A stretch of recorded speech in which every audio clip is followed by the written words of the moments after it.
Europe 1, bonjour, le journal des sports, Raphaël Duchemin.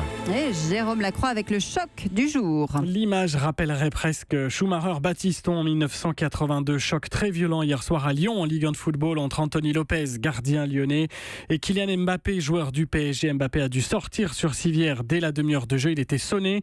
Qui plus est, Paris a perdu ce match 2-1. Anthony Lopez, le gardien lyonnais, raconte le choc, une scène dont il se souviendra longtemps. Ouais, c'était une scène assez incroyable parce que lui il est complètement concentré sur le ballon. Moi j'ai envie d'intervenir, j'arrive à intervenir, mais lui il me voit pas arriver et il se tourne au moment où il y a l'impact et je le prends plein dans le thorax. Moi j'ai le temps de préparer mon geste et de me protéger un minimum, mais lui non, il est pris par l'effet de surprise. Ça m'a touché, ça m'a vraiment touché sur le contact. Ouais. Et Mbappé qui a rassuré sur Twitter dans la nuit. Je vais bien, plus de peur que de mal, a-t-il écrit. Ces Parisiens restent premiers du classement et malgré cette défaite avec 8 points d'avance sur les Lyonnais. Une défaite parisienne qui intervient à 3 semaines du choc en Ligue des Champions face au Real Madrid. Les hommes de Zidane qui ont hier atomisé la Corogne en championnat d'Espagne 7-1. Le mot sport du jour. Éliminés, ils sont tous éliminés de l'Open d'Australie, les Bleus du tennis. Caroline Garcia, dernière en lice, sortie cette nuit en 2 manches par l'américaine Keys. C'était un 8e de finale. En ce moment,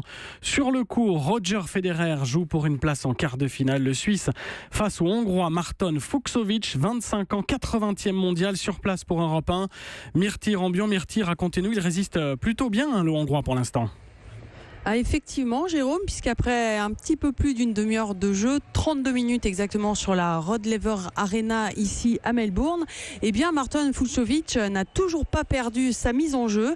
5-4 en faveur de Roger Federer, mais Roger Federer qui pour le moment, même s'il n'y a pas d'inquiétude à avoir, je vous rassure, peine à trouver les clés. Il a eu 3 balles de break, le Suisse, mais le Hongrois les a toutes effacées et Fucsovics est actuellement au service pour tenter de recoller à 5 partout dans ce premier set. Merci Myrti Rambion en direct de Melbourne pour Europe 1 à suivre dans la matinée. Djokovic face au Sud-Coréen Chung, 58e mondial. Le rugby est la belle histoire des joueurs de La Rochelle. Première participation à la Grande Coupe d'Europe et ils disputeront les quarts de finale chez les Gallois de Llanelli. Par ailleurs, Toulon ira en Irlande au Munster. Clermont et le Racing 92 s'affronteront. Les matchs sont prévus le 31 mars ou le 1er avril prochain. Martin Fourcade marque les esprits. Le biathlète français a remporté hier l'ultime course avant les JO d'hiver le 9 février.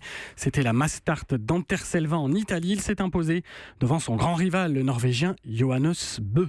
L'histoire du jour. Elle finit bien. Véronique Pierron, 28 ans, patineuse de vitesse. La semaine dernière, elle se fait voler ses patins à l'aéroport de Barcelone. Des patins moulés à ses pieds, indispensables pour réussir au prochain JO.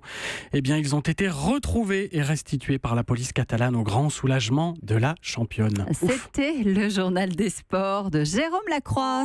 Europe 1.